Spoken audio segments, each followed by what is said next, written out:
Welcome to Storycomic Presents, where we interview amazing storytellers and artists. This is episode 442. I'm your host, Barney Smith of Storycomic.com, and I'm excited to have with us the acclaimed and internationally celebrated author of The Extraordinary Power of Fireflies, Julie Wignall. Julie. Hi, Barney. Thanks for having me. You're welcome. See, and we were talking beforehand. So before even we started the interview, we were talking about, with the title Fireflies. Is it fireflies or lightning bugs? And you said you're team Firefly. Just because it's easier to say. Yes. And it kind of rolls off. But yes. Fireflies, lightning bugs, either they're a beetle, so that's they're right. Not really fly. And I don't really think of them as a bug. They're a beetle. Yeah. Exactly. And fireflies, there are over 2,000 different species of fireflies. And what a lot of people don't know is that they glow in different colors. I mean, this is a family that accepts or really embraces a large amount of diversity. They glow in the yellow, the green that we're used to, but they're blue and red and orange and little bits of everything. And you're in Vermont. One of the things that a lot of people don't know, fireflies are magical, which is why I wrote about them in the first place. And, they take us back to when we were kids and anything was possible, before we became what I call enculturated, people telling us what we should and shouldn't be doing, what we should like, what we shouldn't like. And a lot of times people say, yeah, but how could I as one person just make any difference? And I say, let's think about the power of one firefly that you see it flying and lighting up in the dusk at night. But what a lot of people don't know is that there are two places in the world, one of them in the United States in the Smoky Mountains, and the other one is in Malaysia, where fireflies, they call them synchronous fireflies, and they light up in the hundreds, and they connect with each other and they communicate through the flashing lights that they do. It's an incredible experience.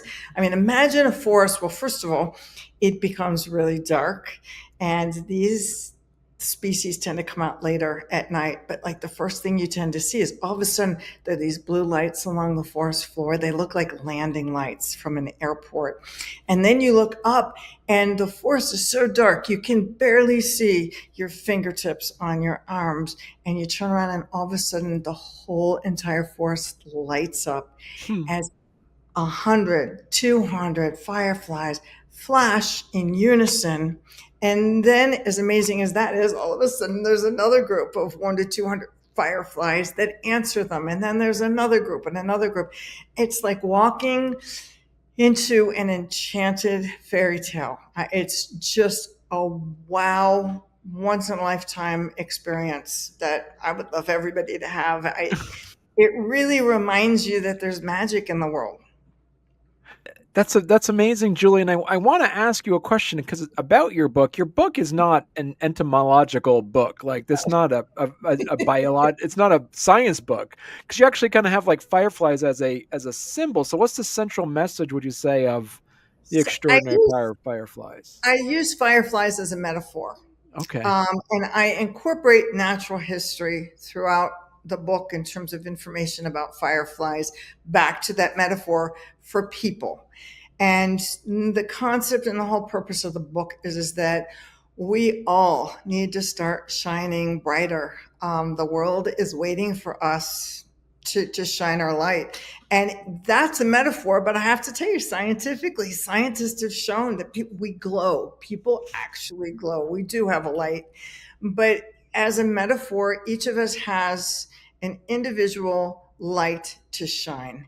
And we have special skills, we have special talents that are just unique to us, that if we use them and we step into that bigger light, it makes the world a better place. And as we do that, and if more and more people do that together, then we become like those synchronous fireflies, where we truly do light up the world in unison.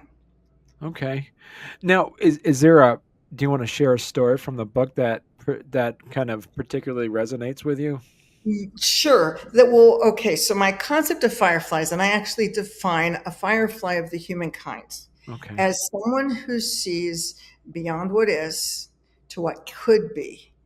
And what makes them different, what makes them shine their light is that they actually take action. Mm. They don't wait. They don't wait for governments to change.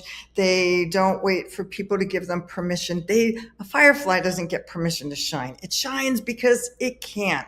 And that's what we need all of us to do.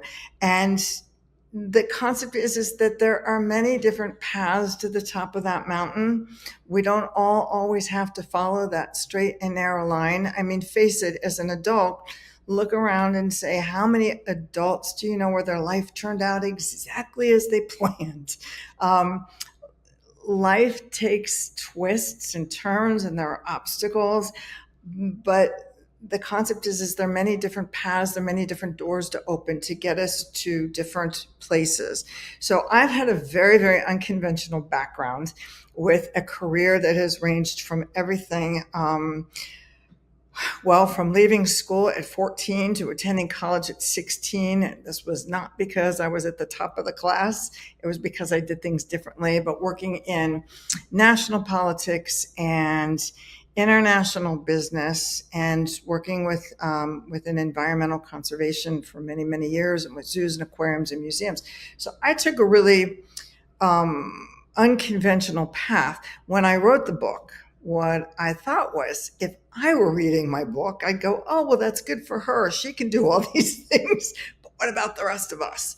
So what I've done is I've put 20 different people, individuals, groups from around the world that are all what I would classify as fireflies. They are all lighting up the world in different ways, doing amazing things. An example of this is, well, let me introduce you to Fabio Chavez. Fabio lives in Paraguay.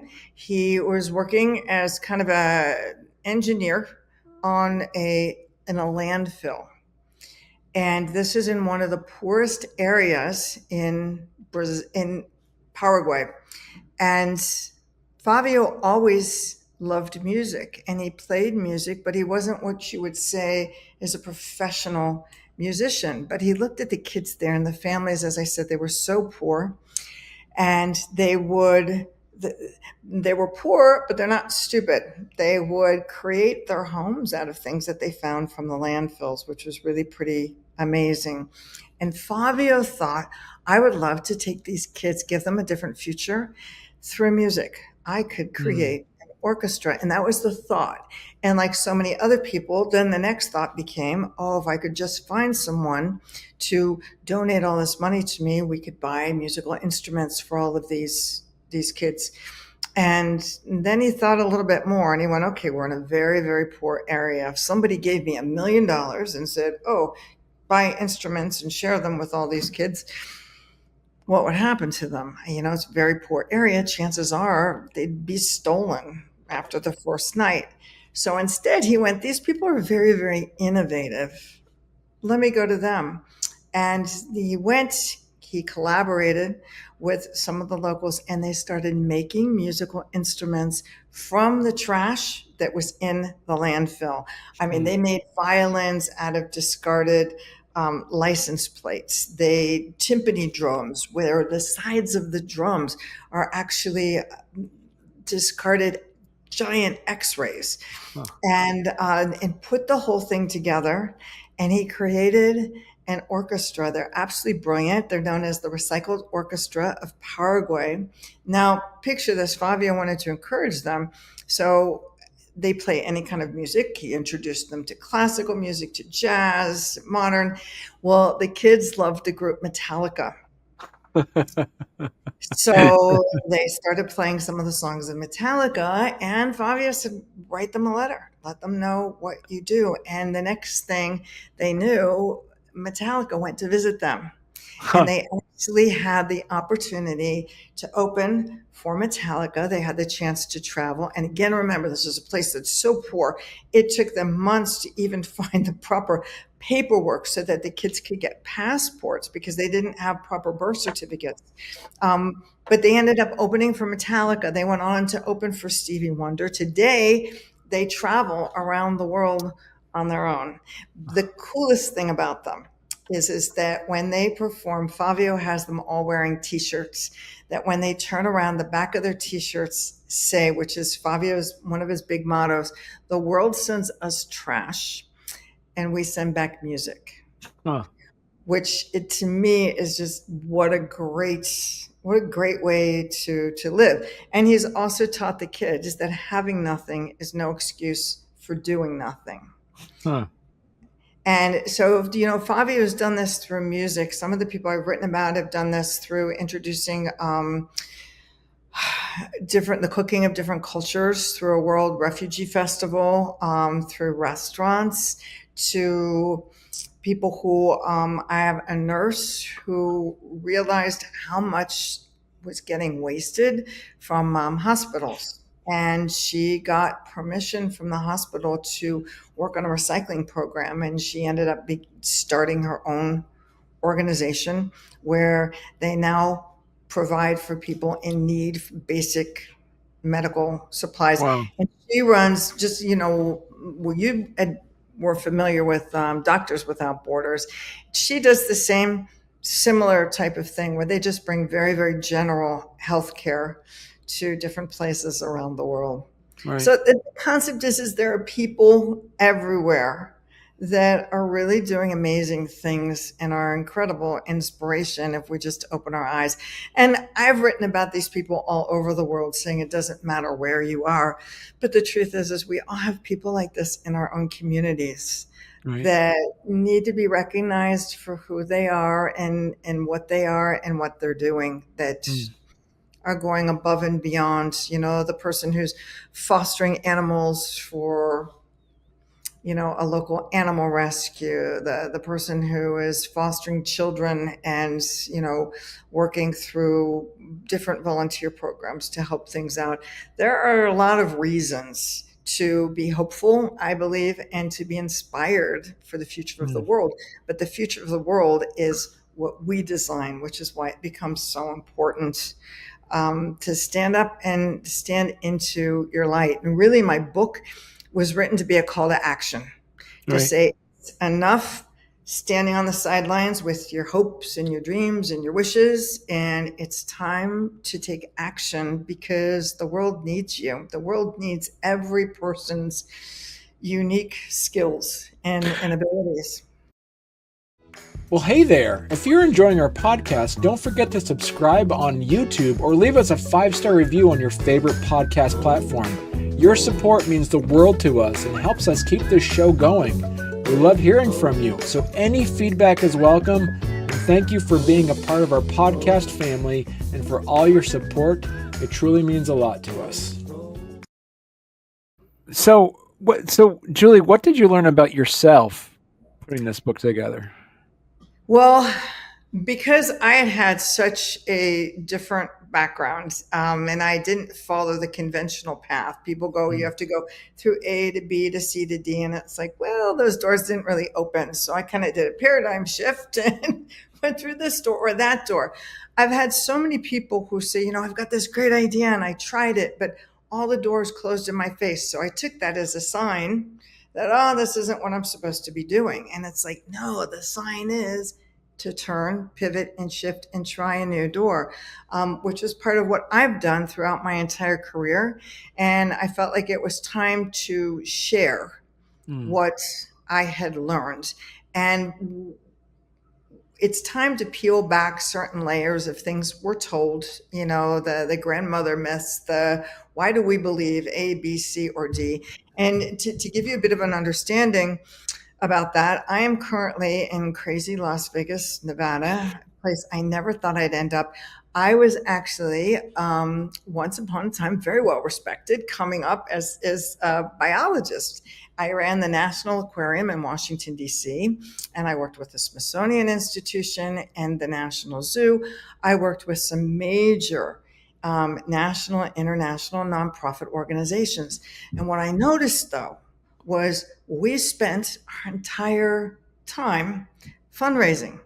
And as soon as one fundraising cycle was over, it's like, now can we get to work and do the things that we set out to do to change the world? And it's like, yeah, we got to do the next fundraising cycle. And to give you an idea of how poor we were as an aquarium, this was a small aquarium. I had an education staff that used to say, Julie, what's our budget for next month? We'd really like to do A, B, C, and D. And we had a wishing well in front of the aquarium. And I'd say, you know, all the pennies in there, they're all yours. And however much it is, that's going to be your budget for next month. And some of the things that I realized was you're good at biology, you're good at, you know, one piece teaching or something else, and you keep moving up the ladder. That doesn't necessarily give you fundraising skills, management skills. It certainly doesn't give you the leadership skills that are needed to go forward. And at the time I was like, we're always waiting. We're always doing fundraising. And I kept looking at all these businesses and I kept saying, you know, they've got a lot of money. But in the environmental world, you start talking about big business. These are big, mean, greedy corporations. And those are, turn your head, don't even look at them. We've got to do what we've got to do. And I started thinking, and it dawned on me one day that corporations aren't greedy and big businesses aren't greedy. People are greedy. And people working within corporations can be greedy. People working within nonprofits can be greedy. So if there are these people who are big, bad, and greedy, couldn't there also be people who are generous and have a good code of ethics and are looking to accomplish things with their business? And then I started thinking, what if you take someone like me, who is an environmental conservationist, and you pair them up with big business and corporate America? Would it work, and could you make a difference? And through that was born the concept of unlikely partnerships. And that's what brought me to Las Vegas. I had the opportunity to collaborate with a multimillionaire who at the time saw an opportunity to change the face of Las Vegas. And with that, he wanted a whole zoological facility with marine animals. And then they were performing. I'd never worked with performing animals before, but we had the animals of Siegfried and Roy. They're lions and tigers and elephants and snow leopard. And it was like, this is crazy. This is Las Vegas. We've got a zoo. But here were these people who had all this money. And there were certain things it bought. There were certain things it didn't buy. When I said we need food for the animals, it was the best. And I didn't have to worry about scraping the bottom of the barrel to get by. They had the best care. They had the best veterinary care. You know, well, normally you need to have two veterinarians that are there, one to back up the other. I could say, no, I need three veterinarians for each place. I had people, because we could afford it, that I had paid to come in as consultants once a week just to check me, because I was working, and a lot of times you miss things because you're just there every day. So I was just to have an outside set of eyes that would say, hey, let's take a look at this, or maybe you need to start thinking about repainting this or maintenance or whatever, but just to add to what we were offering. And so imagine this in Las Vegas. In working with this multimillionaire, we built what was considered at the time one of the top animal facilities for dolphins in the middle of the desert. And I came up with so many rules and stipulations of what we had to do and needed to do. And we need to provide education programs for students. We can't open until 11 in the morning. I don't need your people from hotels and casinos walking through here. Okay. I need a special entrance that comes through here. Okay, all of these things that we asked for, we got. So it turned out, by pairing with this big Fortune 500 company, not only was I able to provide the ultimate in care in terms of animals, and get these people on board with me, but then it expanded. I had the opportunity to double check everything that we were selling in our retail shops. You can't be saying that you're taking care of animals if you're selling fur coats in your retail area. We were the first place out here that didn't serve fur, or didn't sell fur in terms of our restaurants. Sustainable seafood. Let's replace this with this. And because we developed such a reputation for environmental practices, I also had the opportunity to work both nationally and internationally on helping to set up international coral reef alliances, and getting some base information and supporting science and science around the world. So think about that. That didn't come from governments. That didn't come from, and it came from somebody who was like-minded, Right. who had a vision as well. And so my concept is when we partner and we share what we do and we find like-minded people, then we're like those fireflies that are all shining in synchronicity. Then we really start changing the world together on a Right. huge, huge level. So who'd you say this book is for? This book is for This book is for everyone. This book is for anyone who has ever said, I have a dream, or if I had the opportunity, I would love to do this, but I don't know how. And I'm not sure how to move forward or what to do. It's a community. I've written lessons that I've learned with my experience. I've added the experiences of other people who are doing this around the world as inspiration. But in addition, because I want anybody who's reading this book to take it and put what I've written into action, at the end of every chapter, there's actually an exercise to say, okay, now it's your turn. Let's take what you've done and let's see how you can put it forward in the world. So for me, I am delighted. I've worked with high school students. I've worked with university students. I've worked with adults of all different ages.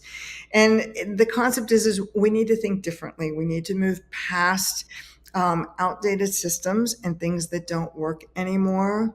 Not that long ago, I did a workshop for a group of public artists and in Michigan, and I said the concept is you need to begin to think differently. We need to stop with kids telling them, what they can't do, or you can do that as a hobby. We start when kids are in elementary school and we say to them, oh, you can grow up to be anything that you want to be. And all of a sudden you hit high school and say, okay, I think I'd like to be this or this or this. And it's like, oh, honey, you can't do that. It's like, you need to go this way. And it's when that kid comes to you as a teenager and says, oh, I want to be an artist or whatever, instead of saying, oh, no, you don't want to be the starving artist, which is a myth, to say, okay, well, let's work on what are the skills and the talents that you need to make it as that artist. That was part of, working on the workshops that I give, to say so you want to be an artist, you want to be a creative person. You know very, very well as a writer, you write a book, you need to be thinking, or writing is like a business. And if people don't know that you've written anything, it's not going anywhere. You could be a great artist, but if all you're doing is putting things out on the internet or selling to your local community, you're not going as far as you can go. We need to start thinking bigger. So what do you need if you want to be an artist? You also need to understand the business of arts, and you need to understand the marketing of art. One of a favorite story of mine that I actually wrote about during the pandemic, picture this, one of the people I wrote about is a filmmaker. And Christian Nelson had his very, very first opportunity. He was just hired on to become a director of a film. And of course, the pandemic came and the investors got nervous and everybody backed away and he was left with nothing. And you go, this is devastating. Well, he was talking to a friend who was a podcaster. And the two of them began talking, and he said, I had some choices. I could either just sit and say, I have to wait it out, this is miserable, or I could figure out how to go down another path, how to be a little bit unconventional. And Chris and this friend of his wrote, it was a short film called Unsubscribe. And what was brilliant about this was, first of all, it was just a very, very short film. They filmed it just using Zoom on the internet. He edited it, put it together. But what made this so brilliant is that Chris understood the business of filmmaking. It wasn't just the art of filmmaking, putting it together. He understood the business. So in filmmaking, there is a concept called four-walling, where you could take your film and take it to a local movie theater and pay a certain amount for them to show your film. And then whatever comes in as the proceeds, people paying to go see the film, goes directly back to you. Well, if you're just an artist that hasn't done all the work of everything around, you don't necessarily know that. Chris knew that. It's the pandemic. Certainly nobody's going to come and show up to see the film, but he also knew that because of the pandemic, nobody was going to go see films anywhere. So he made a deal with a local theater. They gave him the theater for free because it wasn't being used anyway. And nobody's coming in. So it wasn't like he was going to get money back. Nobody lost money. They simply just ran this for free. And when you read those box office statistics every week, who's the top grossing film? What's the top playing film in the country and the world and here and there? Well, they fed the information in from the box office, from the theater, and his homemade film, Unsubscribe, became the #1 film in the country. Wow. Because nothing else was playing. So that's the concept of being a bit unconventional, following a different path to accomplish the same thing. And what it did was it gave him notoriety because, of course, everybody wanted to interview this person who, how did you do this? This is crazy. It's something that anyone could do if they knew all of the different aspects of the field that they were trying to go into. Wow. Now, so if people want to learn more about your book, Julie, where is the best place they could go to? Absolutely any place where books are sold. Even through my website will take you just straight to Amazon. But Barnes and Noble, any bookshop can sell it through the website, which is just extraordinaryfireflies.com. There is a download that is free, however. Okay. That's the Flying Lessons for Fireflies, how to shine your light, how to start shining your light right now. It gives you 5 free exercises to get started, like right now. And what it does is it has you join the community, because as soon as you download it, you get put on our mailing list. And the mailing list sends out just once a week, because I don't like overdosing anybody with too much information.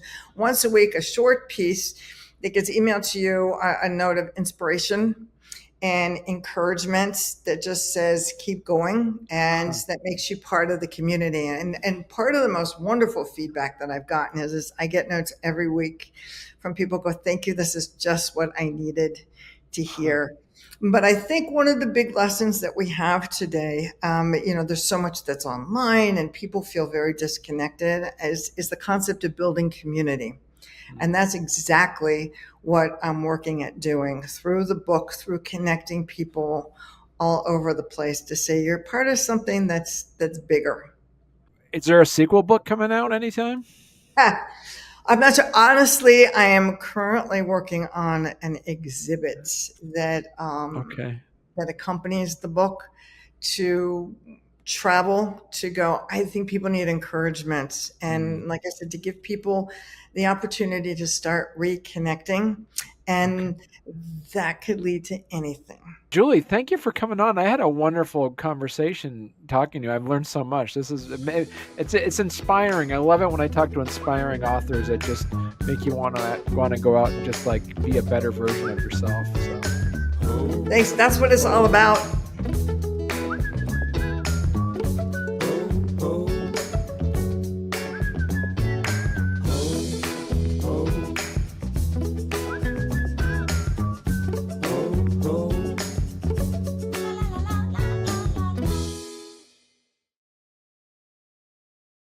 Yeah. Nah. so I was literally in my 20s. No, I'm sorry, in my 30s, Julie, when I actually questioned something my grandmother said, because it was one of those things, with your grandparents. They're like, so this is entomological adjacent. So there's a reason I'm bringing it up before we talk about the fireflies. I remember my grandmother told me that if you ever tell a lie in front of a dragonfly, it'll sew your mouth shut. And I you can Google this. Like this is like an old, like it's like an old wives thing. Like it's like an old, Wow. so it's somewhere, it's like Northern European thing where they would say that.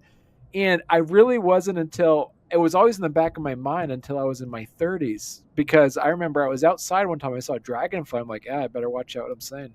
And I thought about it in my adult life. I'm like, wait a minute. All right, first of all, it would have to understand the English language. Second of all, it would have to understand your life and know what you're saying is truth or not. Right. And third, it would have to be fast enough to come in and sew your mouth. Like this. Sorry, I was literally in my 30s when I realized that my grandmother was lying to me. That's funny. I'm going to think about that because we have right now a ton of red dragonflies that are outside at the moment. So Yeah. next time I go out and I see one of those, I'm going to think about this and your grandmother and go, it's kind of a good thing that they don't do that. I know.